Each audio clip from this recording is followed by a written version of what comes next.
This video was requested by some of you guys. You asked me to do a video on time telling or telling time. So I came up with some activities that I thought would work very well in teaching kids how to learn to tell time.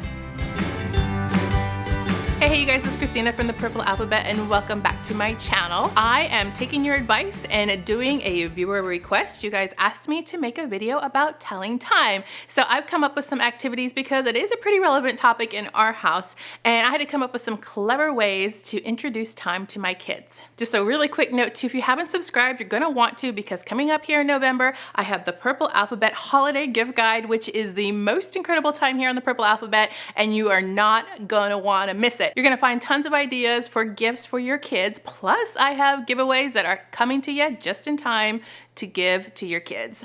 Definitely subscribe. You're not gonna wanna miss it. I'm telling you, it's gonna be good. So let's check out some of the activities that I came up with. But before we do that, let's do our giveaway winner from our giveaway featuring the Goliath Games. I was able to give away 3 prizes for this one. So if you see your name here on the screen, you have won and have 72 hours to respond to claim your prize. Congratulations. If you didn't win this one, don't worry. I have tons more holiday giveaways coming up very soon. So I first want to show you some tools that I have found as far as clocks go. There are many different styles out there that you can find and try. And I kind of have several, I'm afraid to say, because I've been collecting them for a while. So this one over here is a Melissa and Doug clock, which I actually like for the beginner learning. The reason being is these little pieces, the 12 or the 1 through 12, go all the way around and come out. They're kind of like a puzzle block. This is great for an introductory kind of level of time for your child who likes to do these kinds of puzzles. So in that aspect, I do like this because it makes that piece really simple. The other piece that I like is that on the minutes around the clock, there are actual little notches marked for each minute as you go all the way around the clock. Not all the clocks have that. So it might be something to pay attention to if you're going to be teaching your child time. This clock came from the Target dollar section a couple years ago and I've been holding on to it. I believe it was $5 for this clock. It has basically the same features as the Melissa and Doug clock, but it doesn't have the minutes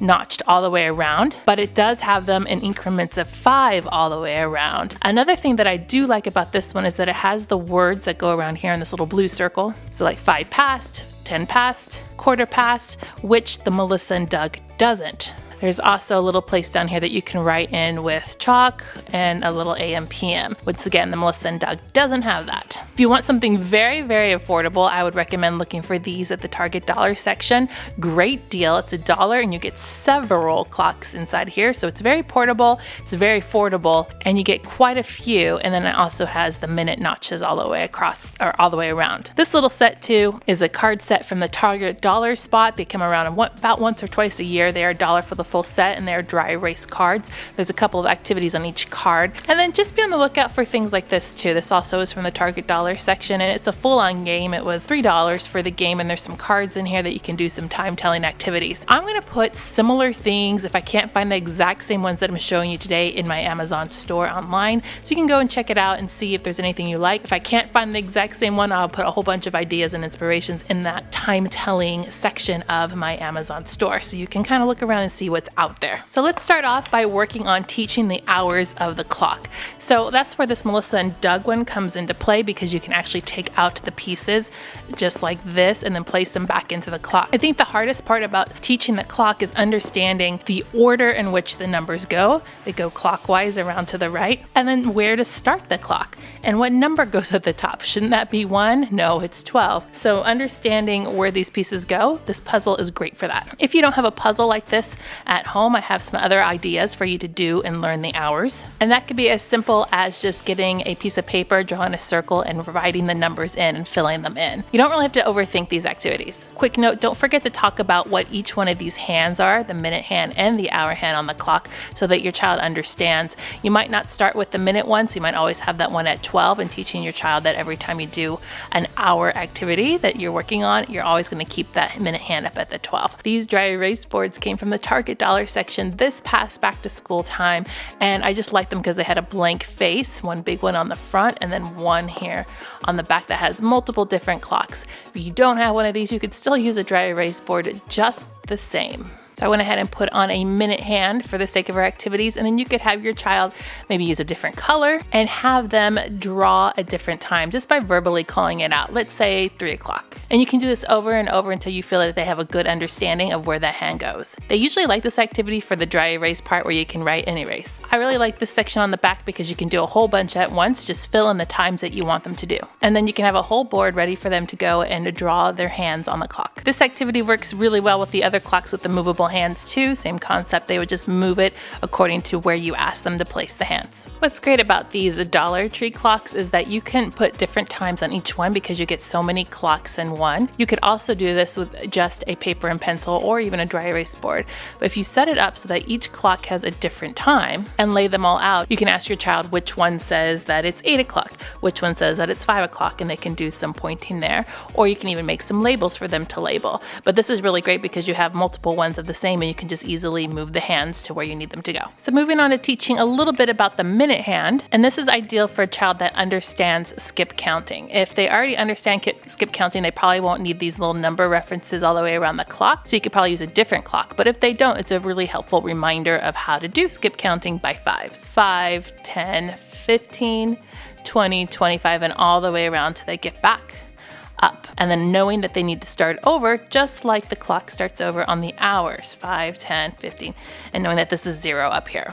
So you're going to talk about those concepts as you go around and practicing to where you can maybe even move up to a clock that doesn't have those on there, such as maybe the Dollar Tree clock, and do the same thing by counting by fives all the way around.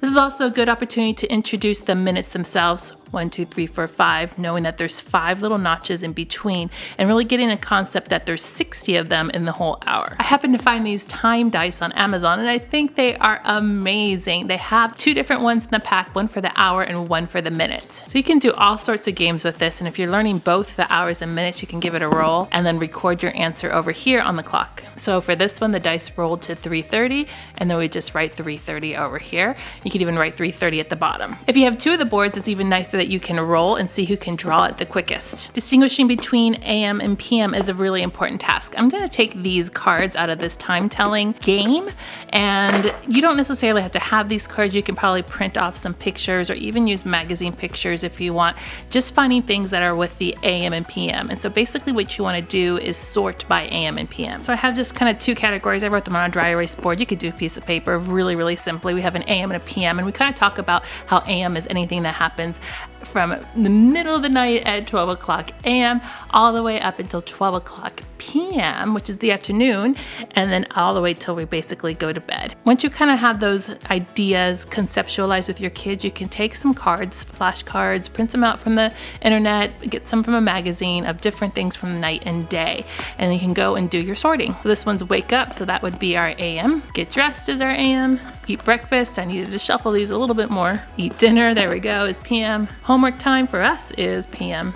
Go to school is AM, playtime PM, and bedtime PM. So basically you are trying to get a good understanding of what is AM and what is PM, but don't forget to show them on the clock of where AM and PM start, okay? I also have this game that I got from Lakeshore Learning a long time ago that had some cards inside of it.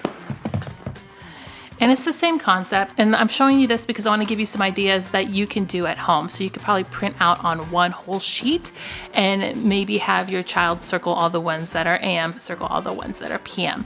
So just be creative in what you can find. This one just came in a kit in a game that I already had, but if you find something similar, it's really easy to print this out in the computer. So keep that in mind for some additional activities for AM and PM. I also wanted to do an activity that kind of helped my child understand minutes, seconds, and hours, and the length of time it takes to do that. And so a really easy way to do that is to print out some pictures from the internet. These are task cards that actually came from another activity that I had, but they basically suit the same purpose. You're looking for pictures, tasks, words, just little clip art that you can sort. I pulled 9 together, 3 for each category, and then you kind of talk about it as you go through. So this one says pajamas on, so that would be about a minute. Gymnastics, which is a sport we do, which would be about an hour. Brush our teeth a minute. Get out of bed just a second. second, usually, right? Sometimes it feels like an hour. Wash hands can be a minute. Dishes on the sink just takes a second, not an hour. Play outside an hour. Into bed just takes a second. And then read a story, about an hour. A little bit less than an hour, but we can put that. So if you can see what I'm trying to do here, we're just trying to take tasks that your child normally does so they can get a sense of what a second is versus a minute versus an hour, so that when they're looking at a clock, they understand the second, minute, and hours and how long that takes. Now, we didn't even cover the second hand in any of these activities, but it just kind of gives your child an idea of how long those words mean. And then lastly, I want to note we didn't talk about the fractions of the hour yet in this video. That is something that's probably going to come very last in your learning about time. And I don't have any activities for that other than just practicing that. And if I do come up with some, I will definitely let you know. If you try any of these activities, send me a picture, send me an email, put it on Instagram, tag me. I would love to see these activities in action because it's really, really great to see that you are being inspired as well. Make sure to click subscribe to see more videos like this and give me a thumbs up to show your love.